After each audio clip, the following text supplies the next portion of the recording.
नमस्कार। प्रत्यक्ष प्रसारण कार्यक्रम पत्र पत्रिका र म हुँ नवराज पोखरेल। मेरो हातमा छ अहिले नागरिक 3 दलमा विश्वासको संकट शीर्षक दिएर नागरिकले छापेको अघिल्लो पृष्ठको समाचारमा भनिएको छ, प्रमुख 3 राजनीतिक दल बीच अविश्वास बढ्दा संविधानका विवादित विषयमा सहमति जुट्नुको सट्टा मुद्दाहरू थप पेचिलो बन्दै गएका छन्। सत्तारूढ नेपाली कांग्रेस, नेकपा एमाले र विपक्षी एकीकृत नेकपा माओवादी बीच विश्वासको संकट गहिरिँदै जाँदा संविधान निर्माण नै अवरुद्ध हुने छाँट छ। संविधान निर्माणका विवादित मुद्दा छिटो टुङ्गो लाग्ने सम्भावना टाढिँदै गएको देखिन्छ। संविधान निर्माण र शान्ति प्रक्रियाका बाँकी काम पूरा गर्ने विषयमा सत्तारूढ र विपक्षी दलहरूबीच अविश्वास चुलिँदै गएका कारण पनि स्थिति जटिल बनेको छ भनेर भनिएको छ। प्रमुख दलका शीर्ष नेताका भनाइले दलीय अविश्वास चुलिँदै गएको र संविधान निर्माणमा यही प्रमुख बाधक रहेको बुझ्न सकिन्छ। संविधान सभा अन्तर्गत संवैधानिक राजनीतिक संवाद तथा सहमति समितिका सभापति बाबुराम भट्टराईका भनाइमा दलहरू बीचको सम्बन्ध जोगीदेखि भैँसी डराउने, भैँसीदेखि जोगी डराउने झैं भएको छ। एक अर्काप्रति विश्वास छैन, त्यसैले 3 दलमा विश्वासको संकट भन्ने शीर्षक दिएर नागरिकले अघिल्लो पृष्ठमै यो समाचार छापेको छ। अर्को समाचार छ बुढी गण्डकीमा कांग्रेस अवरोध भन्ने शीर्षकको समाचार र भट्टराई पालाको समितिले राजनीतिक पक्षपात गरेको न्यूमा काममा बाधा भनिएको छ र समाचारमा भनिएको छ पार्टी कार्यकर्तालाई रोजगार नदिएको तथा अन्य स्थानीय मुद्दा उठाउँदै सत्तारूढ नेपाली कांग्रेसले नै 1000 मेगावाट क्षमताको बुढी गण्डकी जलविद्युत आयोजनाको काममा अवरोध खडा गरेको छ। राष्ट्रिय प्राथमिकता तथा गौरव आयोजना सूचीमा पहिलो नम्बरमा रहेको बुढी गण्डकी गोरखातर्फको अध्ययन कांग्रेस कार्यकर्ताको अवरोधले 3 सातादेखि रोकिएको छ। यसको अध्ययन बुढी गण्डकी जलविद्युत आयोजना विकास समिति अन्तर्गत भइरहेको थियो। पूर्व प्रधानमन्त्री बाबुराम भट्टराईका पालामा स्थापित एक समितिमा राजनीतिक पक्षपात गरिएको भन्दै गोरखा जिल्ला कांग्रेसले अवरोध खडा गरेको हो भनेर भनिएको छ। यो थियो नागरिकको अगाडिको पृष्ठको समाचार। त्यसैगरी राजधानी छाप्दछ सार्वजनिक कार्यक्रममै देखियो कांग्रेस भित्रको गुटगत विवाद भन्ने शीर्षकको समाचार र यसमा भनिएको छ नेपाली कांग्रेस भित्र महाधिवेशनको मिति घोषणा नहुँदै गुटगत विवादले चरम रूप लिन थालेको छ। कांग्रेस संस्थापक बीपी कोइरालाको शतवार्षिकी कार्यक्रममै गुटको झल्को देखिएको हो। उपसभापति रामचन्द्र पौडेलले नेतृत्व गरेको नीति प्रतिष्ठानले आयोजना गरेको बीपी पदयात्रामा आफूलाई बाइपास गरिएको र आफूलाई असफल बनाएको भन्दै सभापति तथा प्रधानमन्त्री सुशील कोइरालाले नै आरोप लगाएपछि कांग्रेसमा गुटको प्रभाव बढेको हो र सोही कारण मंगलबार सुन्दरीजलमा आयोजित विशेष कार्यक्रममा संस्थापन पक्षका कार्यकर्तालाई वरिष्ठ नेता शेरबहादुर देव वा पक्षधर कार्यकर्ताले अवरोध गरेका थिए भनेर भनिएको छ। यी माओवादीको सबै आन्तरिक काम लथालिङ्ग भनेर अर्को यहाँ समाचार छापिएको छ र यो समाचारमा भनिएको छ नेपालीमा एउटा उखान छ बिग्रेको मान्छेको भत्केको घर, भत्केपछि के को डर। संविधान सभा पहिलोबाट तेस्रो स्थानमा झरेको एकीकृत नेकपा माओवादीको अवस्था अहिले यस्तै नै बनेको गुनासो नेता कार्यकर्ताहरूले नै गर्न थालेका छन्। पार्टीको विराटनगर सम्मेलन यता अध्यक्ष पुष्पकमल दाहाल र वरिष्ठ नेता डाक्टर बाबुराम भट्टराई बीचको चरम अन्तर संघर्षले आन्तरिक काम लथालिङ्ग हुँदै गएपछि ए माओवादी नेता कार्यकर्ता चरम निराशाका साथ यस्तै गुनासो गर्न थालेका छन् भनेर भनिएको छ र ए माओवादी भित्र अहिले धेरै यसो सबै कामहरू लथालिङ्ग भएको समाचार यहाँ छापिएको छ। पहिरोमा लडेर गृहमन्त्री आफै घाइते भनेर चाहिँ छापिएको अर्को समाचारमा सुनकोशीमा बनेको ताल फुटेपछि त्यसको निरीक्षण गर्न मंगलबार जुरे आएका उपप्रधान तथा गृह मन्त्री वामदेव गौतम आफै लडेर घाइते भएका छन् र तालको निरीक्षण गरेर फर्कने क्रममा ड्याम साइट नजिकै उपप्रधानमन्त्री गौतम ढुङ्गामा चिप्लेर लडेका हुन् भनेर भनिएको छ। यो राजधानीका अर्को एउटा समाचार छ अपराध रहित दशैं बनाउन प्रहरीको विशेष सुरक्षा योजना शीर्षकको। उपत्यकाका प्रहरीले दशैं नजिकै जाँदा काठमाडौँबाट ठूलो संख्यामा सर्वसाधारण बाहिरिने अवस्थालाई मध्यनजर गरी विशेष सुरक्षा योजना सञ्चालन गर्ने भएको छ। खास गरी दशैं तिहार जस्ता ठूला चाडपर्वमा हुने चोरी नियन्त्रणका लागि प्रहरीले नयाँ रणनीति सहित योजना बनाएको हो। दशैंलाई अपराधरहित बनाउन प्रहरीले राजधानी केन्द्रित 3 महिने सुरक्षा आयोजना समेत सुरु गर्न लागेको छ। भदौ अन्तिम साताबाट लागू हुने सुरक्षा योजना अन्तर्गत प्रहरीले उपत्यकाभित्रका सबै स्थानमा आकस्मिक चेक जाँच गर्ने, पेट्रोलिङ र गस्तीलाई प्राथमिकता दिने भएको छ। साथसाथै घर बाहिर गएको अवस्थामा हुन सक्ने चोरी नियन्त्रणका लागि सबै स्थानमा सुराकीको साथै सादा पोसाकमा उल्लेख्य संख्यामा प्रहरी परिचालन गर्ने भएको छ भनेर भनिएको छ र दशैंलाई चाहिँ सकभर अपराध रहित बनाउने व्यवस्थामा प्रहरी लागेको समाचार। नेपाल समाचार पत्र लेख्दछ माघ 8 भित्रै संविधान आउँछ प्रधानमन्त्री, यो प्रधानमन्त्रीको भनाई र यो समाचारमा भनिएको छ। प्रधानमन्त्री तथा नेपाली कांग्रेसका सभापति सुशील कोइरालाले माघ 8 गते भित्रै संविधान जारी हुने बताउनु भएको छ र कांग्रेसका संस्थापक नेता बीपी को जन्म शताब्दीको अवसर पारेर विराटनगरबाट सुरु गरिएको बीपी विचार यात्राको मंगलबार बीपी संग्रहालय सुन्दरी जलमा समापन गर्ने क्रममा प्रधानमन्त्री कोइरालाले विवादित विषयमा सहमति जुटाउन दलहरूबीच छलफल भइरहेको बताउनु भयो भनेर भनिएको छ भने यसैभित्र राखिएको अर्को समाचारमा संयन्त्रको नेता वैद्यलाई बनाउन माग भन्ने चाहिँ शीर्षक दिएको छ र समाचारमा भनिएको छ नेकपा माओवादीका सचिव देव गुरुङले आफ्नो पार्टीका अध्यक्ष मोहन वैद्यको संयोजकत्वमा उच्च स्तरीय राजनीतिक संयन्त्र गठन गर्नुपर्ने बताउनु भएको छ र उहाँले प्रधानमन्त्री सुशील कोइराला संयुक्त राष्ट्र संघको महासभामा भाग लिन गए पनि दलहरूबीच सहमति भए अनुसारको राष्ट्रिय राजनीतिक सम्मेलन गर्न सकिने बताउनु भएको छ भनेर भनिएको छ र पाण्डेलाई तत्काल नपक्रन आदेश भन्ने शीर्षक दिएर छापिएको अर्को समाचारमा 30 वर्ष अघि भ्रष्टाचार गरेको ठहर भएको नेपाल उद्योग वाणिज्य महासंघका वर्तमान अध्यक्ष प्रदीपजङ पाण्डेलाई पक्राउ गर्ने तयारी भएको अवस्थामा सर्वोच्च अदालतले रोक लगाएको छ भनेर भनिएको छ। न्यायाधीश चोलेन्द्र शमशेर जवराको इजलासले हाल महासंघका अध्यक्ष पाण्डेलाई पक्राउ गर्ने तथा थुनामा राख्ने कार्य नगराउनु भनी काठमाडौँ जिल्ला अदालतलाई अन्तरिम आदेश दिएको छ भनेर भनिएको छ। यो थियो नेपाल समाचार पत्रको अगाडिको पृष्ठको समाचारका अंशहरू। कान्तिपुर छाप्दछ सभासदको विदेश लहरको शीर्षकको समाचार।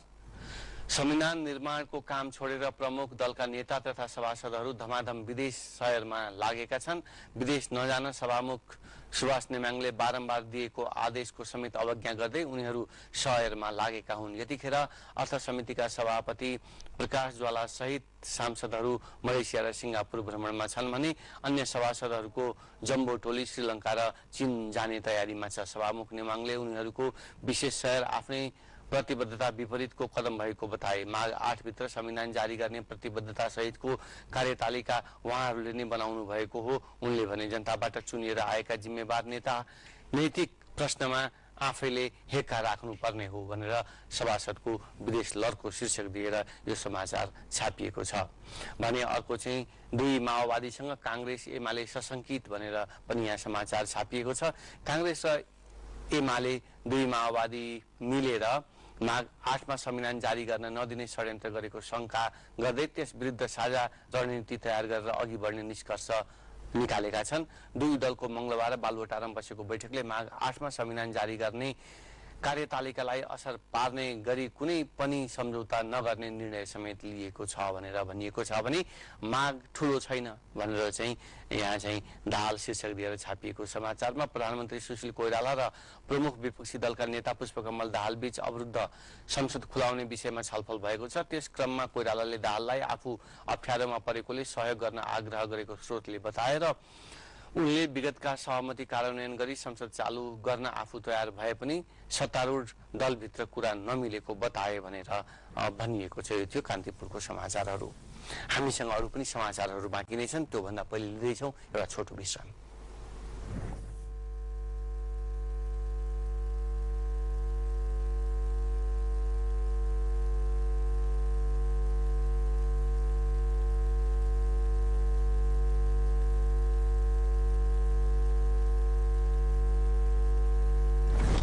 गोरखापत्र मेरो हातमा छ र गोरखापत्र भन्दछ कांग्रेस बीपी को नीति अनुरूप क्रियाशील भनेर यो समाचारका केही अंशहरू मैले योभन्दा पहिले पनि यहाँलाई सुनाइसकेको छु। सुरक्षा व्यवस्था मिलाउन निर्देशन भन्ने अर्को शीर्षक समाचारमा गृह मन्त्रालयले नजिकै गरेको चाडपर्वको अवसर पारी सरकारी कार्यालय तथा कारागारको सुरक्षा व्यवस्था मिलाउन तथा राजमार्गमा हुन सक्ने अवांछित गतिविधि नियन्त्रणका लागि क्षेत्रीय प्रशासन कार्यालय र जिल्ला प्रशासन कार्यालयहरूलाई निर्देशन दिएको छ भनेर भनिएको छ।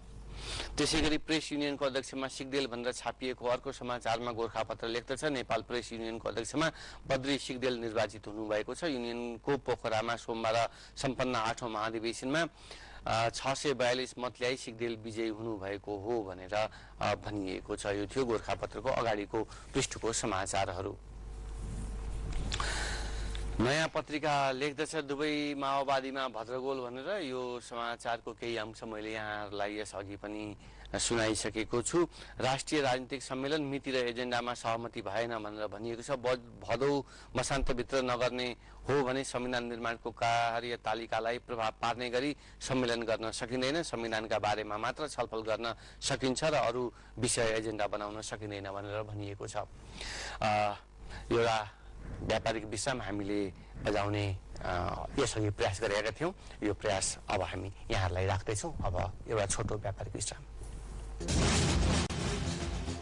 मेरो हातमा अहिले कारोबार छ। नेप्सेमा अस्थिर उछाल भन्ने शीर्षक दिएर छापेको कारोबारको समाचारमा एकै दिन 44.5 अङ्कले बढ्यो भनेर भनिएको छ। शेयर बजारमा दैनिक 5% को उतार चढाव आएको छ। यो साताको पहिलो दिन आइतबार 5% ले घटेको परिसूचक मंगलबार पुनः सोही गतिमा बढेको छ।